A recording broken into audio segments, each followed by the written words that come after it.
വിവാദ പ്രസ്താവനയുമായി Kanthapuram A P Abubakar Musliyar പുരുഷന്മാരും സ്ത്രീകളും ഇടകലർന്നുകൊണ്ടുള്ള ഏത് പദ്ധതി കൊണ്ടുവന്നാലും എതിർക്കുമെന്ന് കാന്തപുരം എ പി അബൂബക്കർ മുസ്ലിയാർ. വിശ്വാസ സംരക്ഷണമാണ് പ്രധാനം, സമുദായത്തെ പൊളിക്കാനുള്ളതാണ് അത്തരം പദ്ധതികളെന്നും കാന്തപുരം എ പി അബൂബക്കർ മുസ്ലിയാർ പറഞ്ഞു. ഇസ്ലാമിനെ കൊല ചെയ്തുകൊണ്ടിരിക്കുന്ന ദുർവാദങ്ങളും ന്യായങ്ങളുമായി വരുന്നത് എല്ലാം നാം കാണുന്നുണ്ട്. നമുക്കത് കണ്ടു നിൽക്കാൻ കഴിയുകയില്ല. അതിനെതിരായി ശ്രദ്ധിക്കാതെ നമുക്ക് നിർവാഹമില്ല.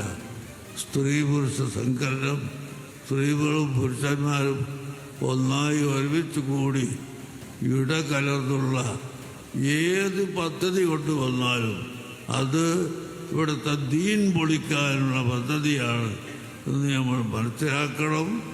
വളരെയധികം ചിന്തിക്കണം. അതിന് എല്ലാവരും അത്തരം പ്രവർത്തനങ്ങൾക്ക് കൂട്ടുനിൽക്കരുത്.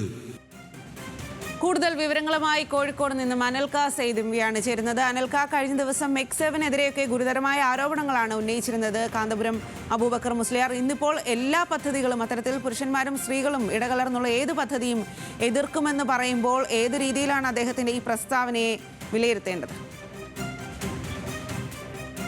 ഈ മെക്സവനുമായി ബന്ധപ്പെട്ട് വിവാദം അല്ലെങ്കിൽ പരാമർശം കാന്തപുരം വിഭാഗം തുടരുന്നു എന്നതിന്റെ ഏറ്റവും വലിയ ഉദാഹരണമാണ് ഇന്നലെ കുറ്റ്യാടിയിൽ നടന്ന എ പി വിഭാഗം സമസ്തയുടെ പരിപാടിയിൽ ഈ കാന്തപുരം എ പി അബൂബക്കർ മുസ്ലിയാരുടെ ഈ മെക്സവനുമായി ബന്ധപ്പെട്ട പരാമർശം. അദ്ദേഹം മെക്സവൻ എന്ന പേര് എടുത്തു പറഞ്ഞിട്ടില്ലെങ്കിൽ പോലും ഇത് മെക്സവനുമായി ബന്ധപ്പെട്ട ഒരു വിമർശനമാണ് അദ്ദേഹം ഉന്നയിച്ചിട്ടുള്ളത്. അതായത് ഇന്നലെ മിനിയാന്ന് മലപ്പുറത്ത് നടന്ന മെക്സവൻ പരാമർശത്തിന്റെ തുടർച്ച തന്നെയാണ് ഇത്. അതായത് ഇതുമായി ബന്ധപ്പെട്ട് ഏറ്റവും പ്രധാനപ്പെട്ട ഒരു കാര്യം അദ്ദേഹം പറഞ്ഞിട്ടുള്ളത്